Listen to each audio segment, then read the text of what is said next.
Hello and welcome to the Perpetual Traffic Podcast. This is your host, Ralph Burns. I'm the founder and CEO of Tier 11. And today we are going to be presenting a case study, which I did on another podcast, Rudy Mauer's Living the Red Life podcast, where we actually talk about how we found $2.4 million in revenue off a $500,000 ad spend that we had no idea it was attributed back to our ads until we went through what we now refer to as the Tier 11 data suite.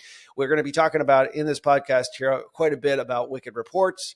Also, two of the other MarTech platforms, which we really haven't discussed as much, and we'll be discussing a fair amount in the coming months inside Tier 11 Data Suite, we don't talk about, but they're actually working behind the scenes in order to be able to show these results. So if you're in the service space or you're even in the e-commerce space and you have a longer sales cycle, or a lot of your clients and customers purchase a low ticket product and then you ascend them to a higher ticket product, this case study is going to be particularly relevant for you, because once you go outside of that 7-day or even the 28-day attribution window, when you're spending money on meta ads, you have no idea whether or not your ads actually were returning or giving you any sort of revenue unless you have an unlimited attribution window. So we talk about attribution windows here just a bit. Remember, the default setting for your attribution window for both optimization and reporting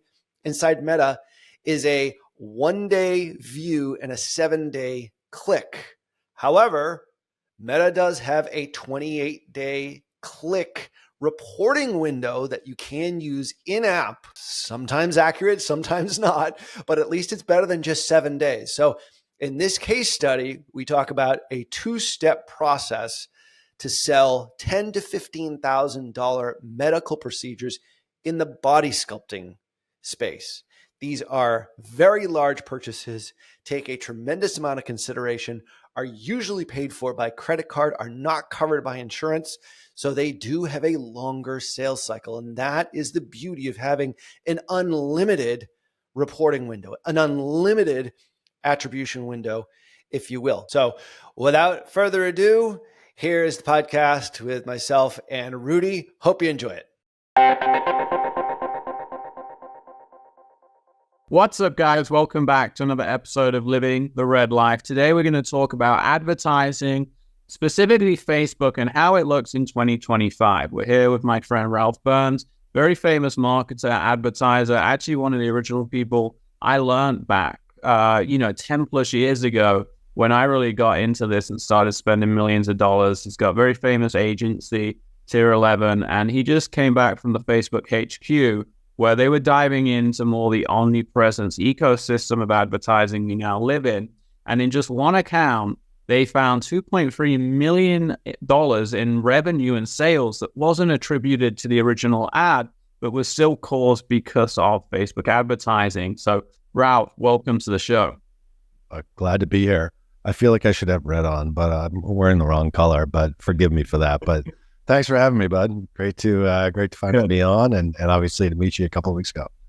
Yeah. So look, let's dive in. A couple of things out the gate, and we'll dive into it more to the show. But advertising's changed a lot. We talked about it offline. It used to be more ad to landing page to offer, make a sale, easy. Now we live in this world where so many things have to come together because the buyers are more sophisticated and there's so many more touch points. So can you dive into a little this whole multi-channel buying system and this 2.3 million that you found on this one account for anyone that doesn't fully understand it?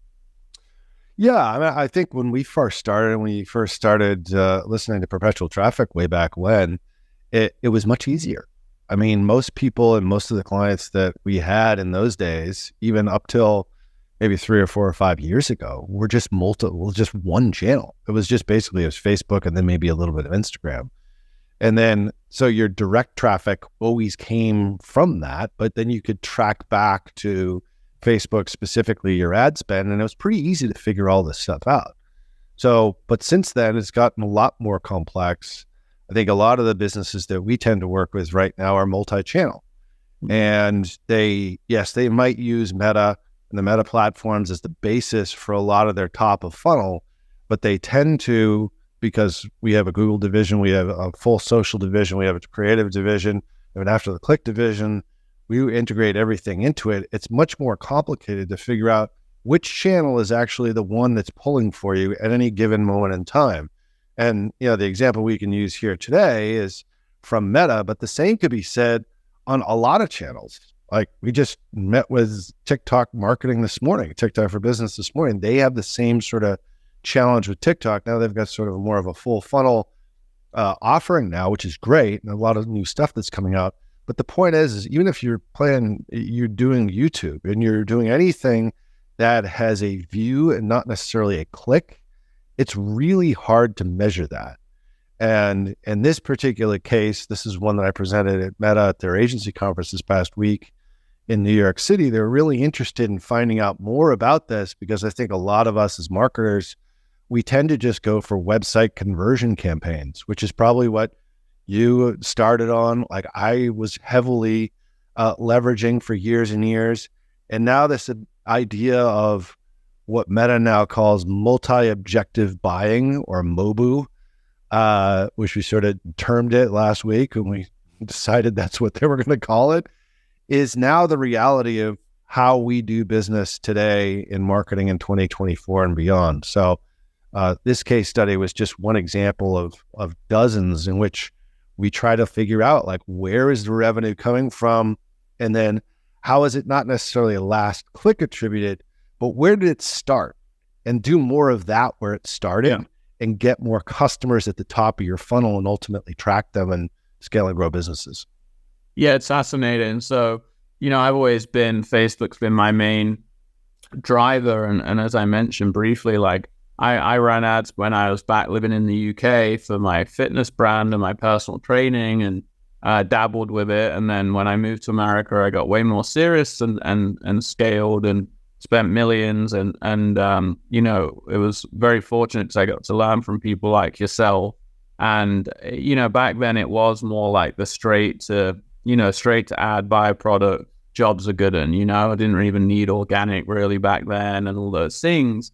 But in my latest business, which is more my coaching consulting side, we did about 25 million in the first 2 or 3 years.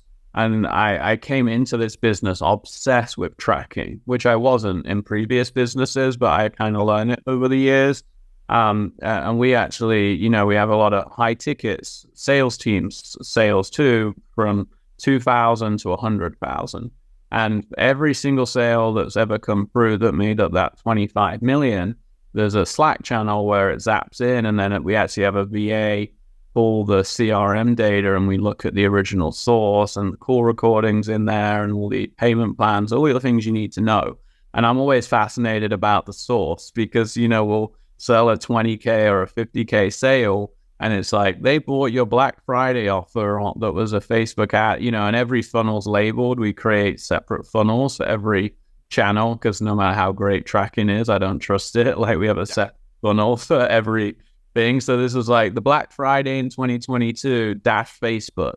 And it's just so fascinating. And I think a lot of clients or people you work with, I'm sure, and me, they don't understand this because they say their ads aren't that profitable. And I'm like, look, even if you're breaking even with your ads, you don't understand the ecosystem and the ripple effect it's creating around it, right? Yeah, it's really hard. I mean, marketing is hard. Otherwise, everybody would be doing it and making millions. But the point is that like most businesses or most skill, you have to learn it and you have to do a lot of trial by error. I mean, I think I'm with you. I don't trust tracking. When I see something, I don't believe it. And, with the tracking software that we'll talk about here today, like we were very skeptical of it to start. Like we've invested in all of them heavily. I mean, we spend hundreds of millions of dollars per year on Google, and then as well as on Meta. I don't even know how much we spend on Google now. It's like it's an extraordinary amount. So anything that I see, I never believe it. But when the data is so clear, but it's not reflected inside the app itself, but it's outside of the app in a third-party software, You really have to believe it. And then you see it in the CRM. You see the physical sales in the CRM. There's no denying that. That came from somewhere. You have to sort of backtrack and figure out, where the hell did that come from? Because this unattributed or unknown in Google Analytics is going to drive you crazy, because unless you're actually tracking from, your Black Friday campaign in 2022 to your Black Friday campaign or your Memorial Day campaign in 2024, you might not ever know where that person first interacted with you. And that's data you should know. And it's never going to be perfect. And even in this case, it's not perfect. It's about 90%, but that's pretty good. So I think just this idea of everyone should be skeptical about any sort of tracking and any sort of third-party application that says, hey, I'm going to tell you exactly where all your clicks come from. I'm going to tell you exactly where your ROAS is from. I think it's a bunch of bull crap. You've got to figure it out for yourself. But until I saw it, then all of a sudden it's like, it's plain as day. Here's where it came from. And it makes sense from a buyer's journey standpoint. Yeah. And let's talk a little about, why we're in this position now, right? So, advertising in 2024, 2025, how it looks next year. Why is it becoming so complicated from a tracking side? And it's because it's the way the user's interacting, right? Like people, I think, used to see an ad, buy an ad, and jobs are good. But now I think trust has changed a lot. People shop around, they want to follow you. There's a lot more competition. So how do you see this multi-channel buying, and what can people take away today to apply into their own marketing strategy to get ahead of this? Yeah. I think just accepting the fact that, there's going to be multiple stages, and we can track this. You can actually see it in any attribution software. There's multiple clicks. There's multiple things that somebody does before they actually end up buying. If you've got, an impulse buy for $7, there's probably not going to be a very long buyer's journey. However, if you're selling $150,000, steel buildings, or in this particular case of our case study, $10,000 to $15,000, $20,000 procedures, that is going to leave like some clues along the way. It's up to you to sort of stitch it all together. And sometimes even if you don't have tracking, as long as you have access to the CRM, the source of truth, and you're looking at a reasonable time frame, a lot of times you can figure it out. We just have a way in which to do it that you could actually track it all through into perpetuity and figure out what was the first interaction outside of the 7-day or the 28-day window for the platform, where they actually did buy these $15,000 to $20,000 procedures later on, and then attribute that back to the original click. That's the part that stitches it all together. That's where you do need a third-party integration. And in my opinion, I think it's absolutely a necessity now. And, our favorite is Wicked Reports, but we also love Northbeam. We're investors in both companies. Northbeam is extremely good for enterprise, but for the small to mid-sized player in the market, Wicked Reports is just the best from our perspective. And we see a whole lot less when it comes to unattributed or unknown, so that we can sort of connect all the breadcrumbs back to the original interaction and do more of that on the original interaction to ultimately scale and grow from a new customer standpoint.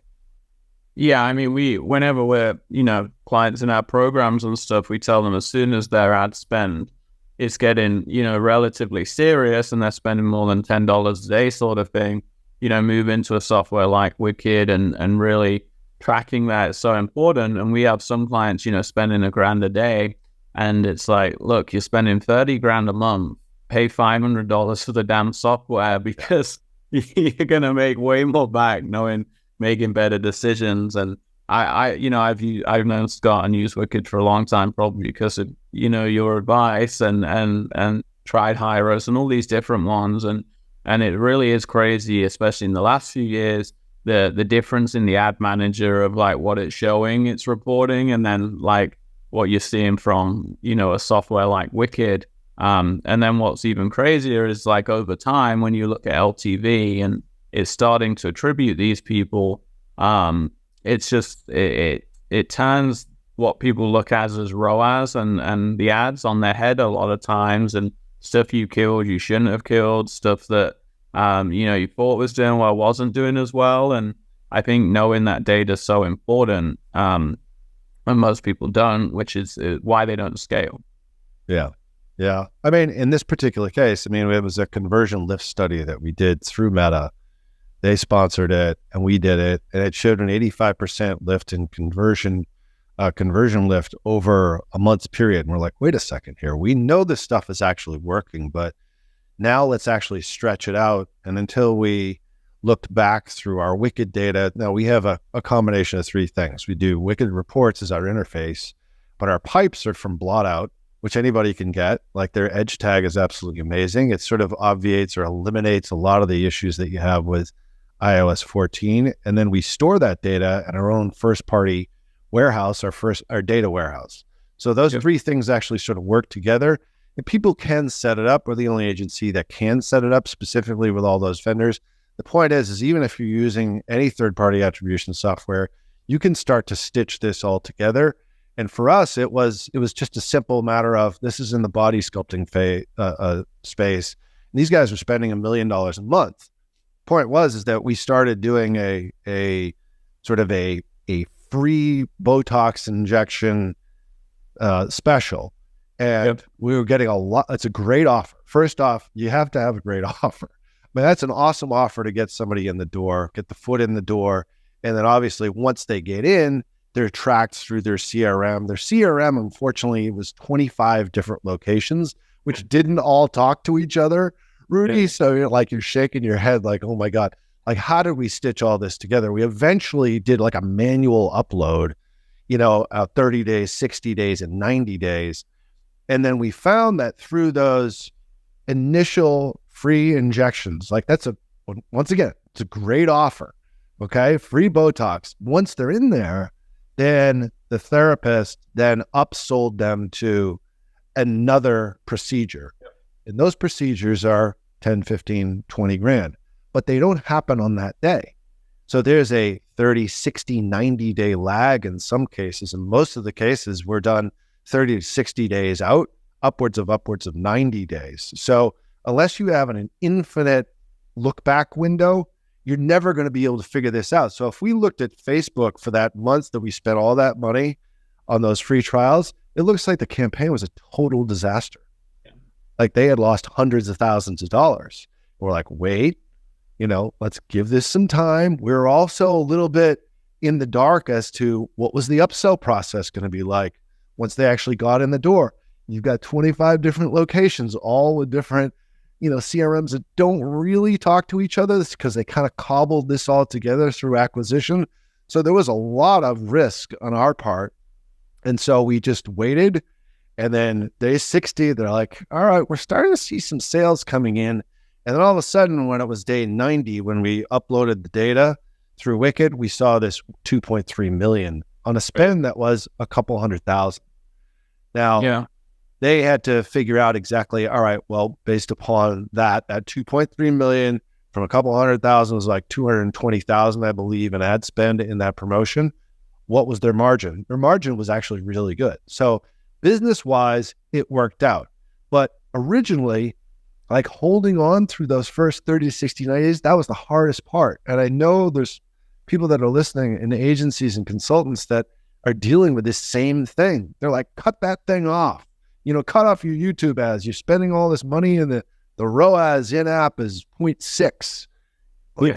That's a loser. Well, those ads, even though there isn't a click, those ads might actually, depending on what your life cycle is for your customer journey, those ads might really pay off 30, 60, 90 days down the road, depending on what the life cycle is for the client. And for this one, it really worked out well. So it was that conversion lift study that gave us the confidence to be able to do it.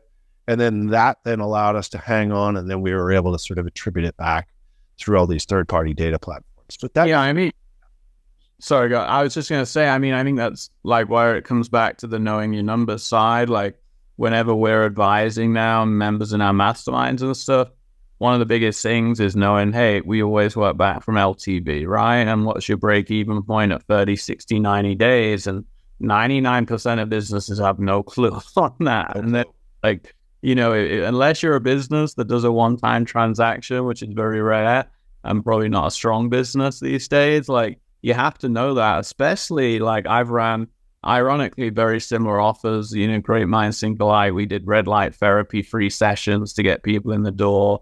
We've done like a sculpting stuff too, and it crushes it. And the reason I was laughing when you told me is local practices and their CRMs are just like the worst. So, yeah, God, you know, try to figure that out. It's a nightmare. But they were upselling to a 2 or 3K offer.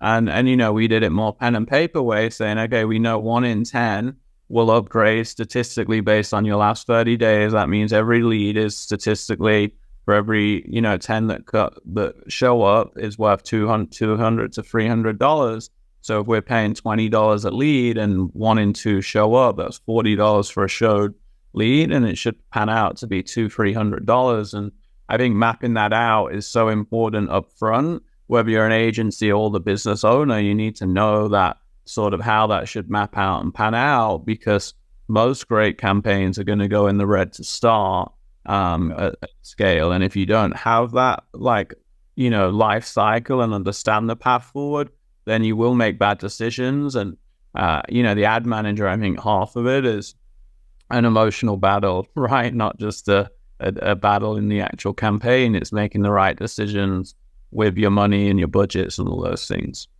Yeah. I couldn't agree more. Getting business owners to sort of wrap their head around the longer view is hard. I mean, we're both business owners. We get it. You know, we're looking at our P&L every single month. But, you know, if you invest today and the payoff is tomorrow, like the signs showed pretty well in this particular case study, and we've got dozens that do the same sort of thing.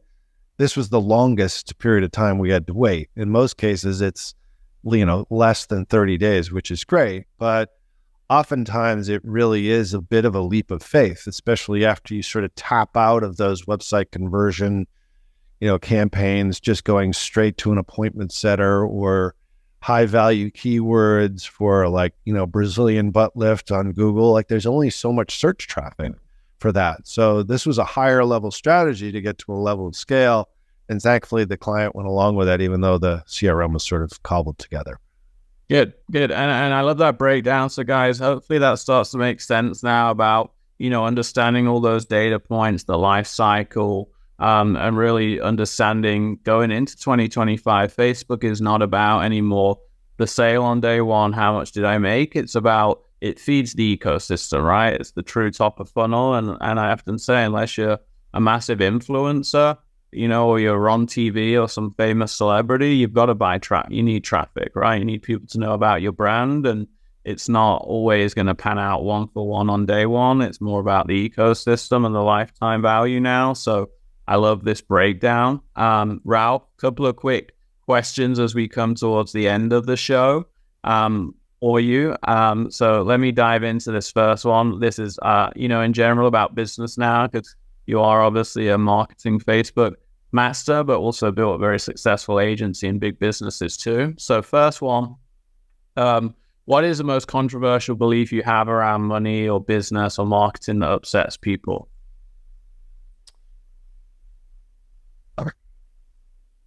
I would say you can't do it yourself.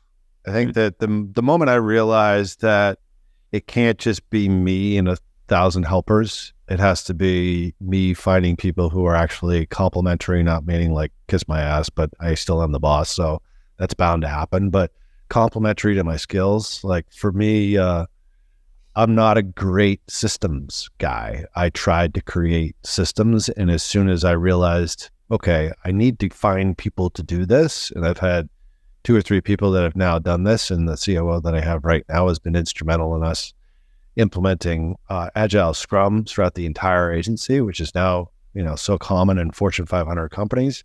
It's not something I would ever do, but sort of, you know, that belief I think that a lot of entrepreneurs have when they first start out is that they have to do it themselves is a misnomer.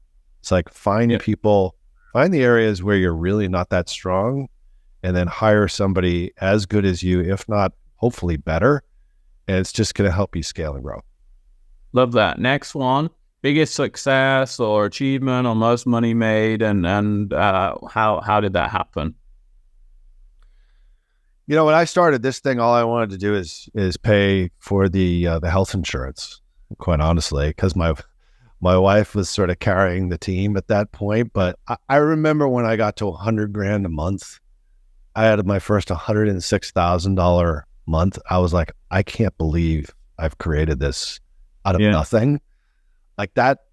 Ever since then, it's been multiples of that, which is great. Don't get me wrong. But like that first time, I remember I was like, a buddy of mine was coming into town, and I'm a big baseball fan, and I bought like front row tickets to the Sox versus the Chicago Cubs. I thought I was like such a baller, dude, because I was making 100 G's a month. And, my best year in the corporate world was like 250 or 200 or whatever it was. Like, I would say that was my biggest. I was very happy, very proud of that. And then, after that, it's kind of a letdown a bit. Well, I think that's it though, because I think those early ones are even better than the like $1 million months. Like I remember vividly sitting on my couch when I had my first $5,000 day, because that was a goal. But, those ones are great. So I do like that one. So biggest mistake, the opposite of this. What's the biggest mistake or error that's cost you and you've learned from? I think it's one that I always refer back to. When I was first starting out, I was actually in the corporate world, and I started my own information business. Not as successful nearly as yours has been, but mine miserably failed, but I wouldn't let go of it.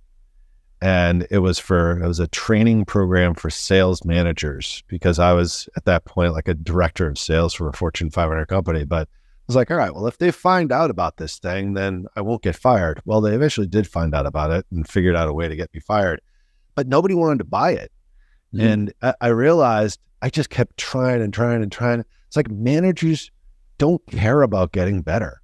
And plus the training that they usually get from the company. But it took me like 2-3 years to cut bait on that one, because I was so emotionally tied to it, because it was my first online business. I stayed on way too long. So there's perseverance, and then there's stupidity. And I think that was just perseverance, stupidity on my part. So. Good. And last question to wrap up the show, and we'll end there. If you could go back in a time machine and teach yourself one or two things to help you become more successful today, what would it be?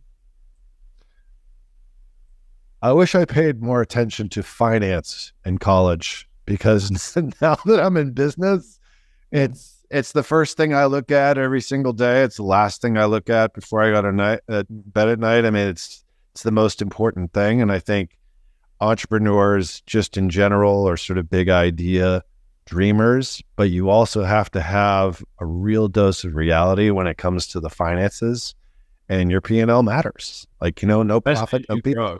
Right? Yeah, especially big teams like we've got, it matters more than when you had 10. Yeah, I think it's easier then. It's much easier, and it gets more complex. So, yeah, I wish I had studied that a little bit more. I'm telling my kids that now, so hopefully they'll learn from my mistakes. Great. All right, guys. Well, that's a wrap. I hope you enjoyed today. And as always, keep living the red life. Take care. All right. I hope you enjoyed today's show. We're going to leave links in the show notes to make sure that you understand this concept. Attribution windows and optimization windows are two different things. Keep that in mind. Optimization windows are how your ads are being optimized within the platform. Okay. And there's two settings for that. There's 1 day or there's 7 day. Depending on how many conversions that you get within 1 day or within 7 days, those are basically your options. However, the reporting window is slightly different than that. It could be 1 day, 7 day, 1 day view, could be 7 day click, or it could be 28 day click. And that is actually seen within the Meta Ads Manager. Just so you're clear where it is inside Ads Manager itself, if you actually go to columns and you go all the way down to compare attribution settings, it's the first drop down inside Ads Manager. That's where it's located. I know a lot of people don't even look there. If you have a longer sales cycle up to 28 days, you can capture additional conversions if you actually look to that for your settings. It will not optimize your ads for 28 days, but it will report on your ads for 28 days. Now, some of that data is modeled. It absolutely is. It's not absolute clean data. That's one of the beauties of Tier 11 Data Suite, some of the things we talked about here today on today's show. However, you can use the platform itself if you do have a longer selling cycle, a longer conversion window outside of that 7-day, which is the default 1-day view, 7-day click. So we'll leave links in the show notes for that because it's really essential for you to understand all this as things get more and more complex in 2025. And a lot of this data is going to be obfuscated. It's going to be a lot of privacy laws that are coming down the line. 42% of Americans right now are covered by some kind of privacy law. And we're going to be talking about that a lot in Perpetual Traffic in the coming year because that number is going to go up to 60 or if not 70%. And it's something that you have to be prepared for in your marketing. So keep it tuned right here to Perpetual Traffic in 2025. We'll make sure that you're armed with the most lethal and helpful data possible. We'll leave all the helpful links that I mentioned here as well as on the show over at perpetualtraffic.com. Make sure that you do subscribe to our YouTube channel. That's perpetualtraffic.com/YouTube. So on behalf of my awesome co-host, Lauren E. Petrullo, who is sitting in the sun someplace warm right now while I freeze my ass off here in Boston. Until next show, see ya.